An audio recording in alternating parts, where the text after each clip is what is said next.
high, it's a bit hard to hit, so fuck it!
like sweating.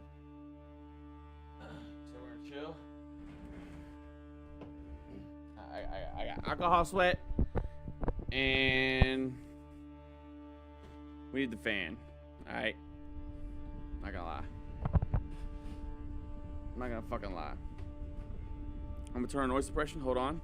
Hold on.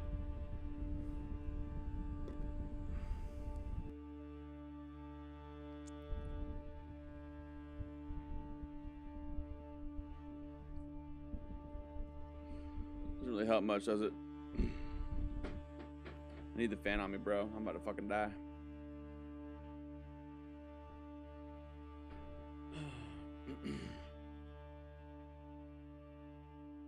Whew. Forgot the drone is still going. Dude, it was just kind of like innately in my head. Uninnately-esque.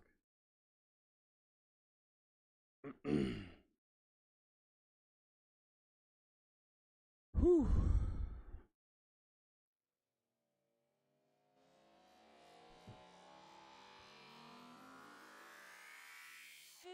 Universal consciousness, thank you for choosing Yeti. This mix is dedicated to all the sincere, selfless champions out there, keeping it fresh, and to all the heads finding the light. There is enough space in the universe for all the stars. Let your light shine bright into infinity and beyond.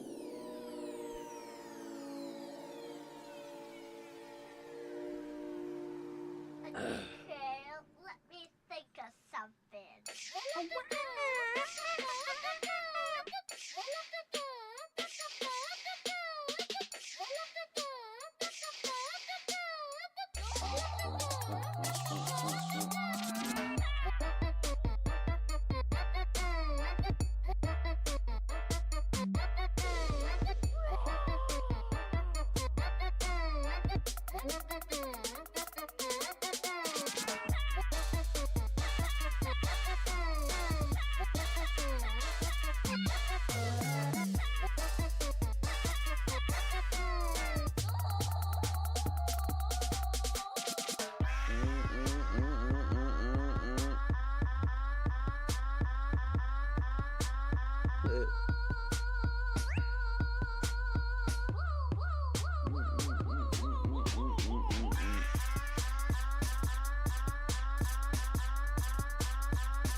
Nothing like a nice relaxing day.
if Biden was elected,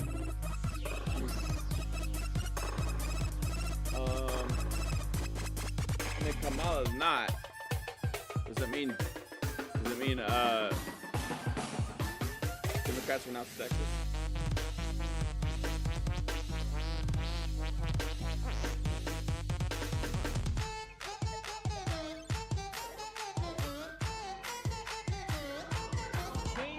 Just kidding.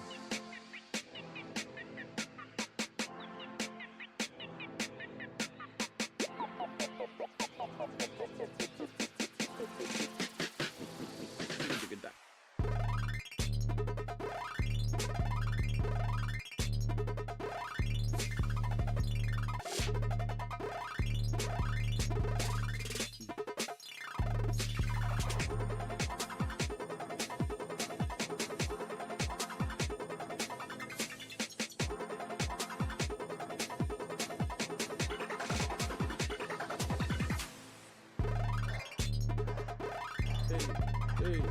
Hey.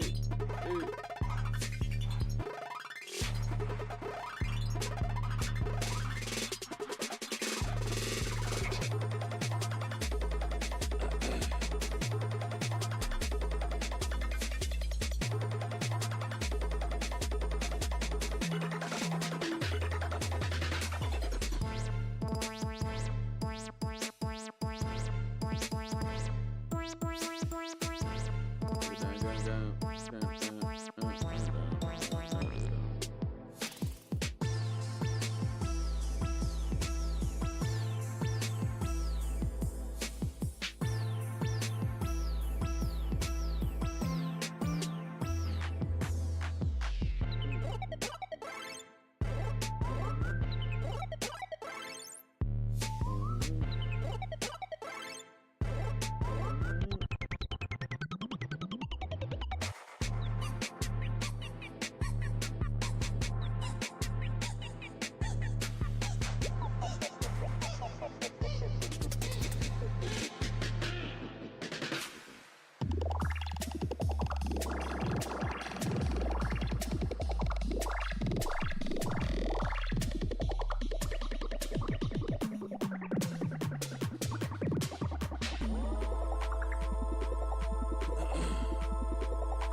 the exit polls, it's 53% of the electorate.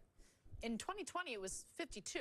Now, 1 point doesn't seem like a lot, but if Kamala Harris drives up her results among women, in these close contests like Georgia and Pennsylvania, like that could be a deciding factor. You know, I can't believe we haven't actually talked about it yet tonight. Reproductive rights. This is the first presidential election post-Dobbs, the decision that overturned Roe versus Wade. We've seen the potency of that issue. Abortion rights measures have passed every time they've been on the ballot since the Dobbs decision, but we haven't yet had a presidential election. Right. Do you think that issue still has its potency and is a weak spot for Republicans? I think it has its potency for sure. It definitely cuts both ways, meaning, you see about 10% of the electorate on both sides of the issue for whom that is the most important issue.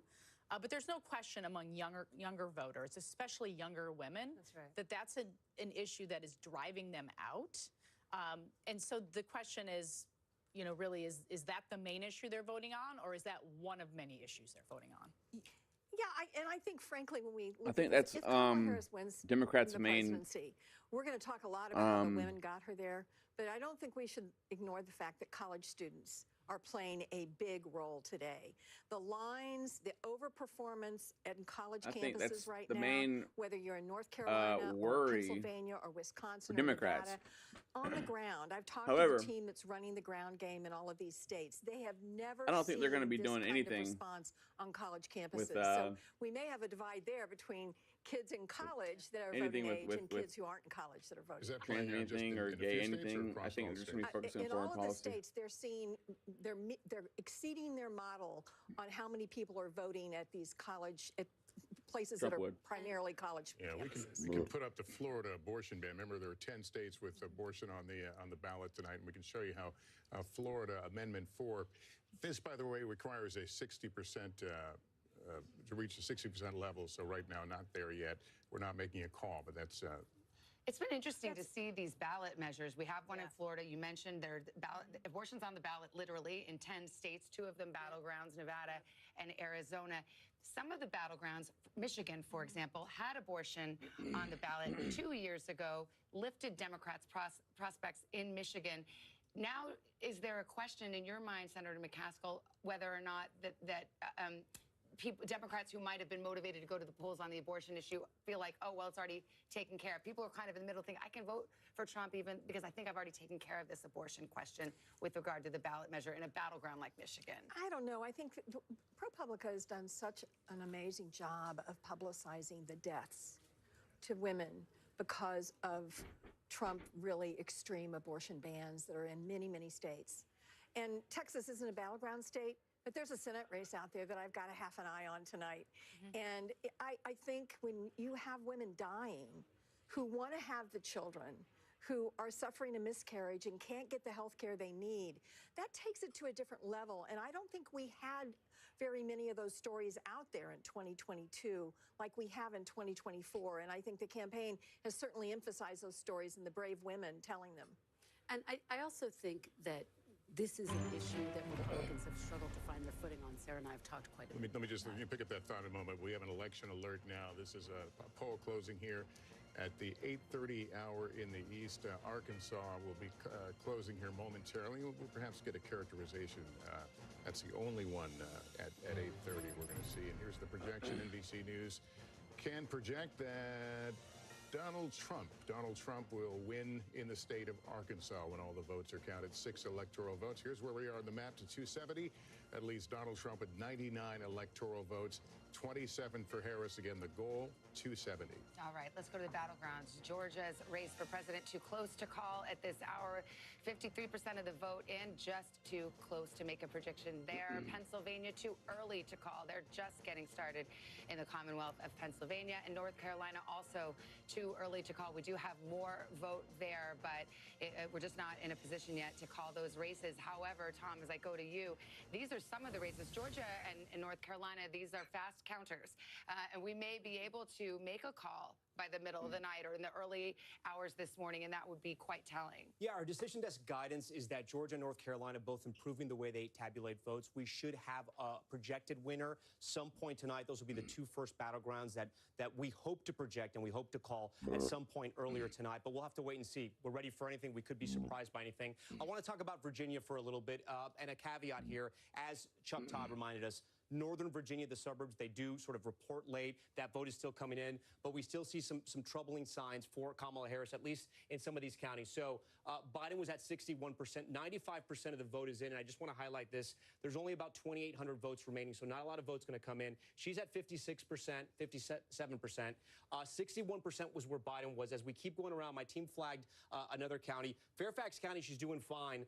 Prince William, though, underperforming here as well. 80% of the vote is in. Biden was at 62. She's at 58. Again, these are suburban women, highly educated, college degrees, sort of your establishment Democrats. And a growing area of Virginia as well. A lot of people move here for the jobs, to work in government as well. Again, it's still very early. We're still waiting for all the votes to be called in Virginia. An area we watch, too, is Chesterfield. This is just south of Richmond. African Americans who originally lived in Richmond moved out to places like Chesterfield and Henrico as well. It's one of those swing counties. Biden won in 2020. Trump won it in 2016. So we're keeping an eye on it. And you see, this is where Biden was in 2020. This is where Kamala Harris is tonight, 49.4. But there's only 35% of the vote in. So still a lot of vote to be counted there. So we're going to stay and watch that.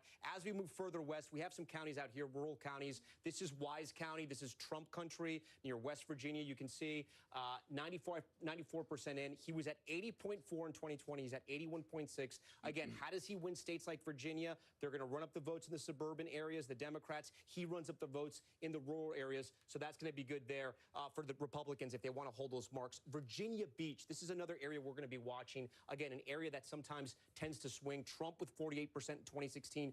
Biden was able to flip it, 30% in. Again, still early, but Trump is ahead there. So we're watching Virginia, guys, and we'll see what happens. We're still waiting for some of the vote to come in here, but some signs that, you know, maybe trouble Democrats, maybe they trouble Republicans as well. We're going to have to wait. Back to you guys. All right, we shall wait. We do have a key projection right now. The state of Delaware, the home state of the sitting president, Joe Biden, will go for Kamala Harris as expected. Here's how the vote shook out, just 48% in, but this is an easy projection with the margins as they are expected to be. So here's where we fill out our map. At 8:30 on the East Coast, Delaware being added to the tally for Kamala Harris.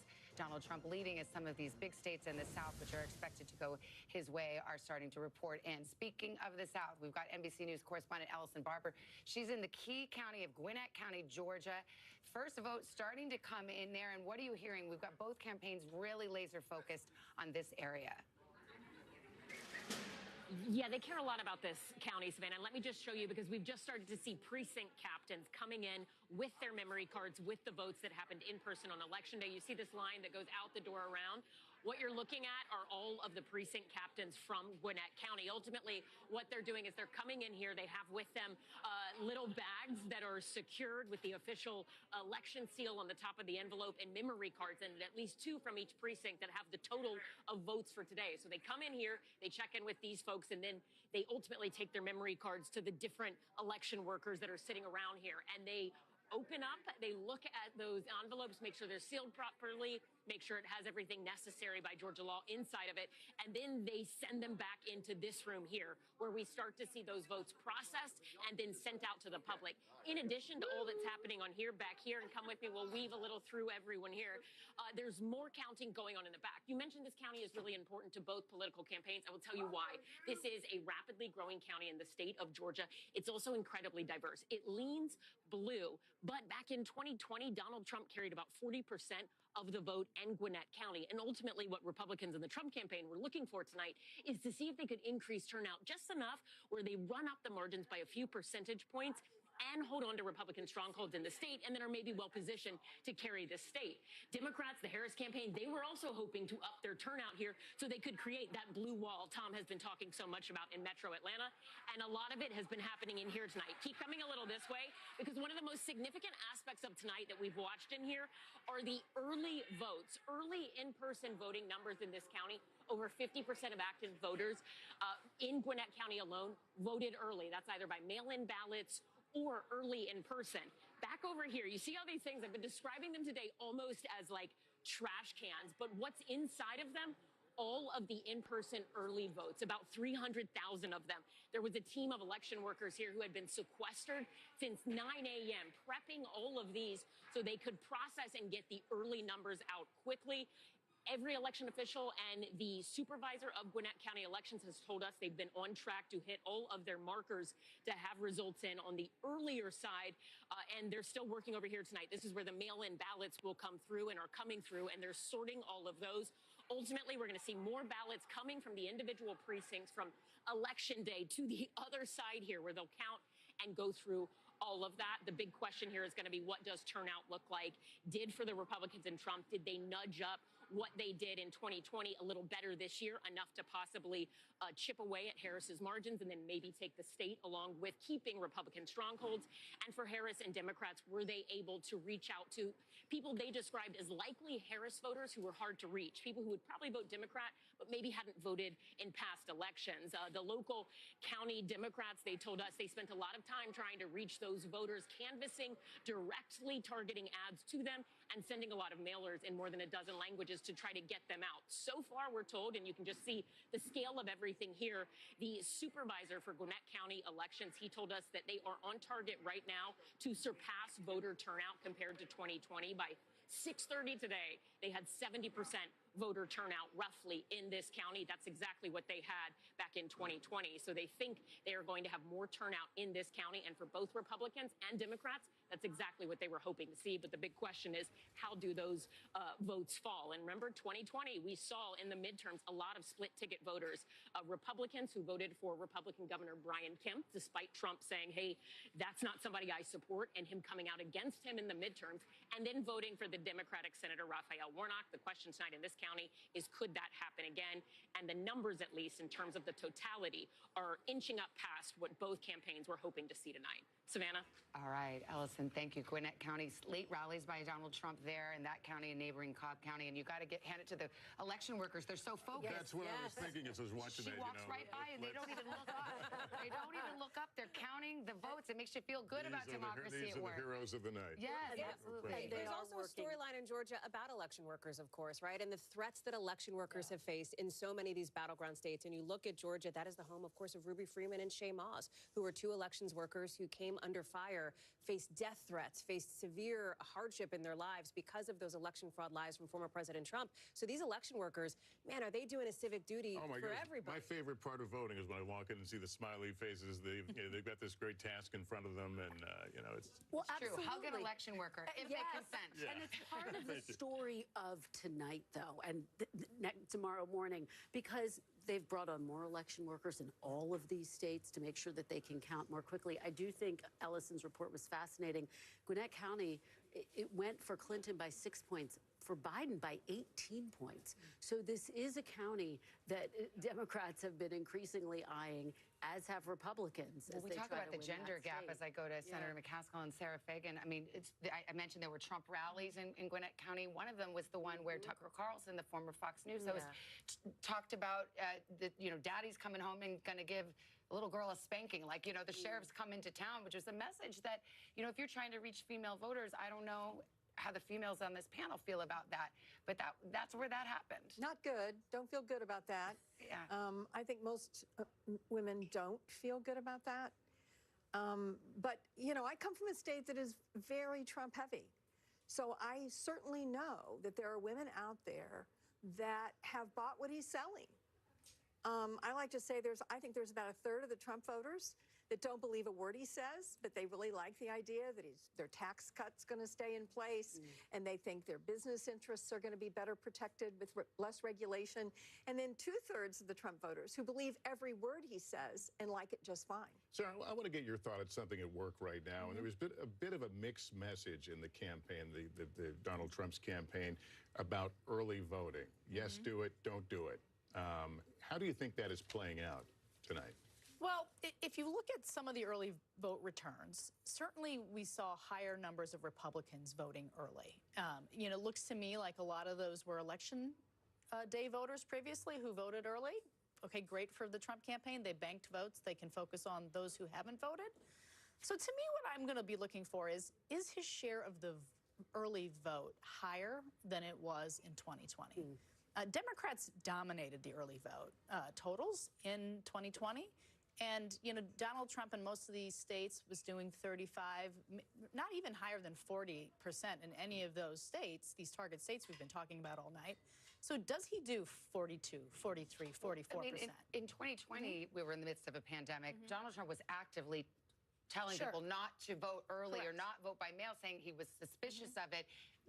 To Lester's point, he changed that tune. Now they're actively encouraging Republican voters to go in and early vote, and Republican voters seem to have answered that call. That's right. It was a huge strategic blunder in 2020 to have done that, particularly in a close race. Had he not done that, perhaps he would have won. So I think he learned that lesson.